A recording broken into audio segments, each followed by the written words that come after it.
Hello दोस्तों, आज हम बात करने जा रहे हैं money management otherwise you will get notice. दोस्तों, income tax of India department, इसका मतलब है दोस्तों कि अगर आप कुछ नियमों का पालन नहीं करेंगे जो कि इनकम टैक्स ऑफ इंडिया की तरफ से बनाए गए हैं, चाहे वो पैसों का लेन देन को लेकर हो, चाहे बैंकिंग रूल्स एंड रेगुलेशंस को लेकर हो, तो इसके लिए सीधा आपको नोटिस प्राप्त हो सकता है और दोस्तों आपको हो सकती है परेशानी और आपका पूरा का पूरा फंड भी दोस्तों जब्त किया जा सकता है। इसमें कौन कौन से नियम है दोस्तों, यहाँ पे आपको दोस्तों ये चीज़ें ध्यान रखनी है कि इनकम टैक्स ऑफ इंडिया की तरफ से डायरेक्ट बताया गया है कि आप एक बार में कितना पैसा जमा करा सकते हैं बैंक में। सेविंग अकाउंट दोस्तों अगर आप मल्टीपल खुलवाते हैं तो कितने खुलवा सकते हैं। फिक्स डिपॉजिट करवाने का अगर आपको शौक है तो कितने करवा सकते हैं, और फिक्स डिपॉजिट के ऊपर दोस्तों आप कितना पैसा रख सकते हैं, और यूपीआई ट्रांजैक्शन आप कितने कर सकते हैं। ये सारे के सारे दोस्तों आपको मनी मैनेजमेंट के अंतर्गत आते हैं जो कि इनकम टैक्स ऑफ इंडिया की तरफ से बताए गए रूल्स एंड रेगुलेशंस हैं। तो मैं एम एस सैनी, आपका स्वागत है मेरे चैनल होल टेक्नोलॉजी दुनिया में। आपको पूरी वीडियो देखना है ताकि आप इनकम टैक्स ऑफ इंडिया के नोटिस से बच सकें और अपने आप को दोस्तों सेव कर सकें। दोस्तों सबसे पहले मैं आपको एक पीडीएफ दिखाना चाहता हूं जहां से मैंने ये सारे पॉइंट्स लिए हैं ताकि आपको यकीन हो जाए कि जो भी मैं जानकारी यहाँ पे दे रहा हूँ वो सही जानकारी है और यहाँ पे ये जानकारी पूरी तरीके से इनकम टैक्स ऑफ इंडिया की बताई हुई है। तो दोस्तों ये जो रहा पूरा का पूरा understanding statement of financial transaction STF जो कि इनकम टैक्स ऑफ इंडिया की तरफ से जारी किया गया है। लगभग 8 पेजों का ये PDF है और यहाँ पे हर एक रूल्स एंड रेगुलेशंस के लिए आपको बताया गया है।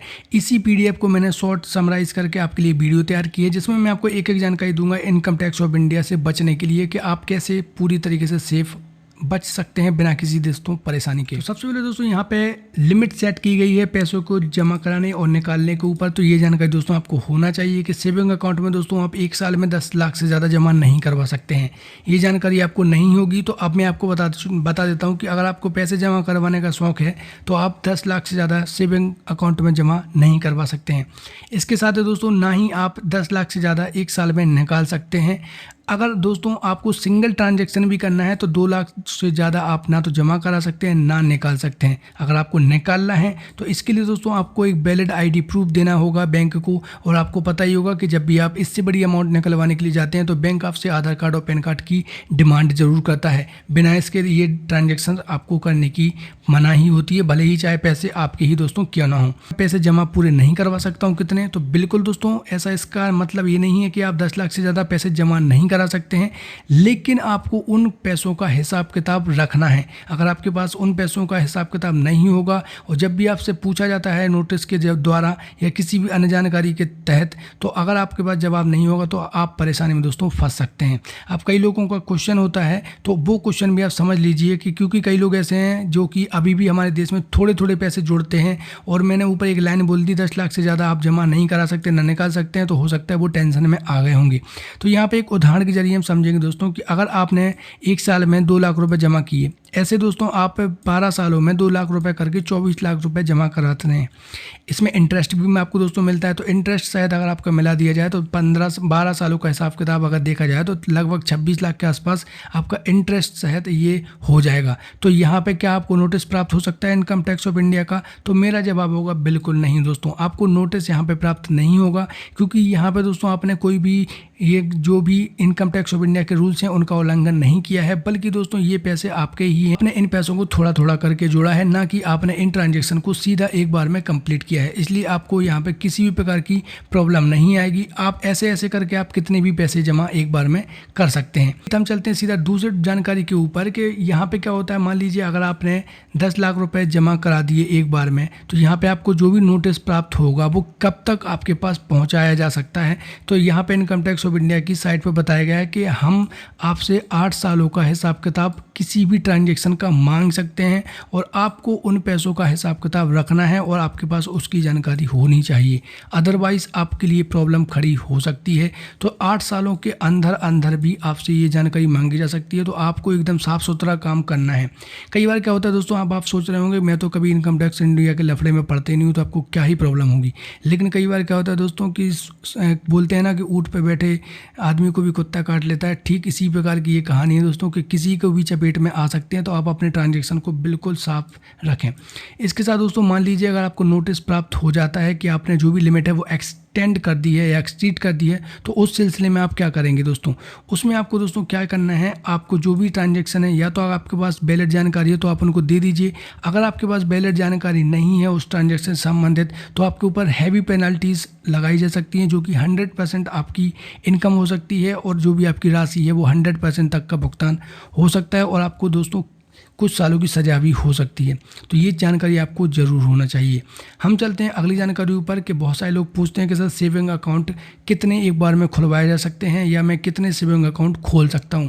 तो यहाँ पे दोस्तों कोई भी लिमिट सेट नहीं की गई है, आप चाहें तो मन चाहे तरीके से कितने भी सेविंग अकाउंट खोल सकते हैं, कितनी भी बैंक में खोल सकते हैं।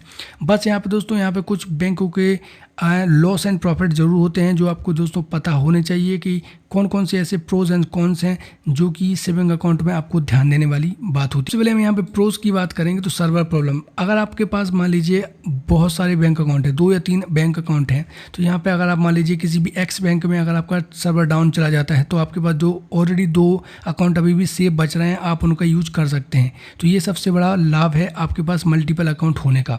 रिस्क फ्री का मतलब है दोस्तों कि कई बार आपके पास अलग अलग तरीके से पैसे पड़े रहते हैं, तो अगर आप मान लीजिए किसी भी तरीके का फ्रॉड आपके साथ हो जाता है तो किसी भी एक बैंक में होगा तो आपका उसमें आपका एक बार में पैसा नहीं जाएगा और आपके रिस्क फ्री रहेंगे, आप 2 बैंकों में आपके पैसे पड़े रहेंगे।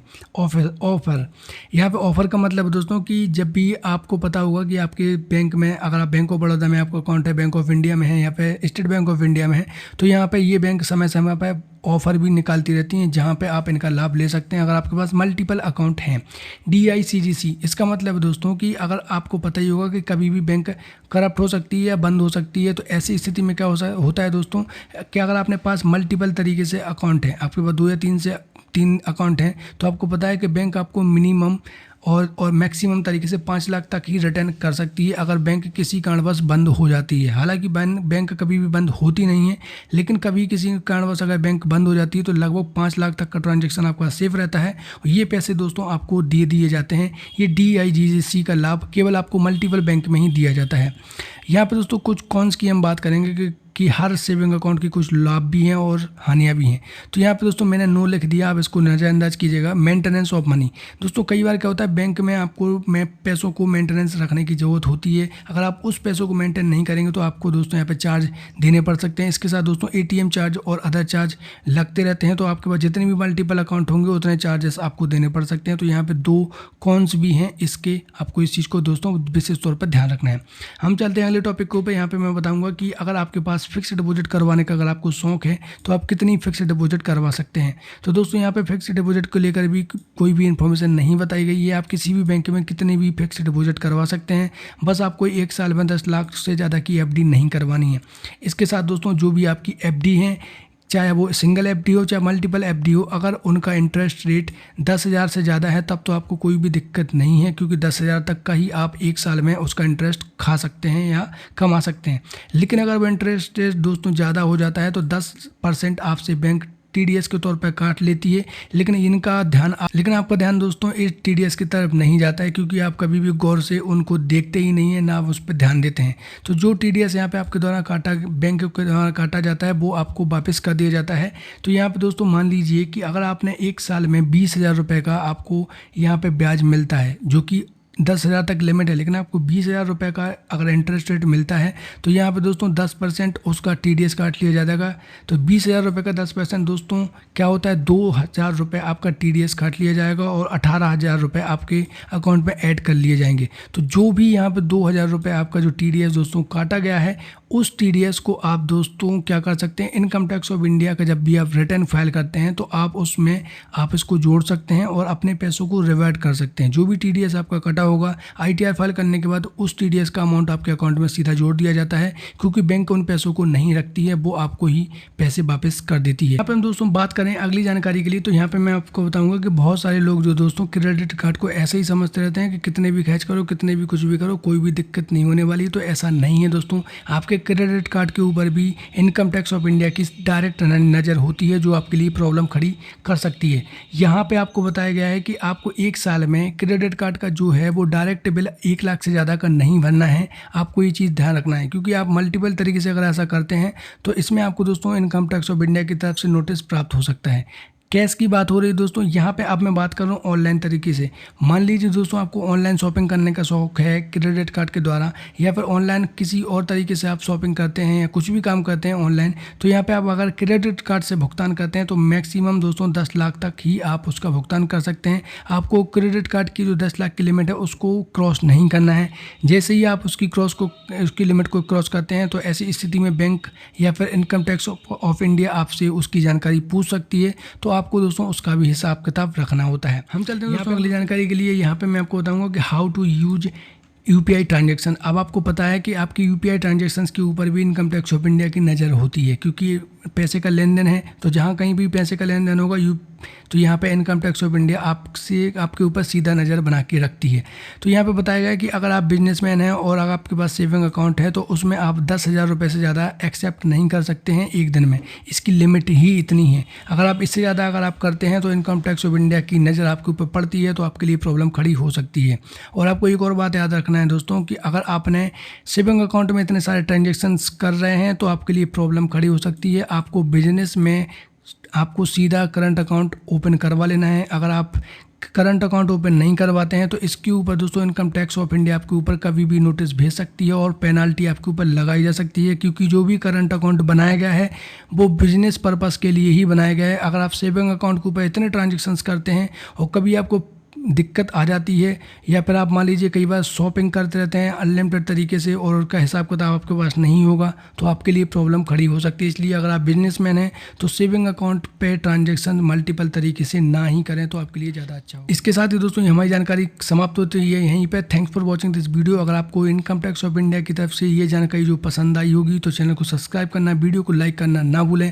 आप मुझे इंस्टाग्राम टेलीग्राम के माध्यम से और मेरी वेबसाइट के माध्यम से भी इन्फॉर्मेशन ले सकते हैं। आप कोशिश कीजिए दोस्तों कि आप इनकम टैक्स ऑफ इंडिया की जो रूल्स एंड रेगुलेशंस बनाए गए हैं आप उनको फॉलो करें। भले ही बहुत सारे लोग कुछ भी कर रहे हों, लेकिन कभी भी क्या होता है दोस्तों, कभी वक्त जब ख़राब होता है तो कभी भी आपको दिक्कत हो सकती है। इसलिए आप साफ सुथरे चलते रहें, कोई भी फ्रॉड ना करें। आप अपना बहुत ध्यान रखें। किसी भी प्रकार की समस्या के लिए आप मुझे कमेंट बॉक्स में कमेंट जरूर करें। मिलते हैं अगली वीडियो में एक नई जानकारी के साथ। आप अपना बहुत ध्यान रखिए। जय हिंद दोस्तों।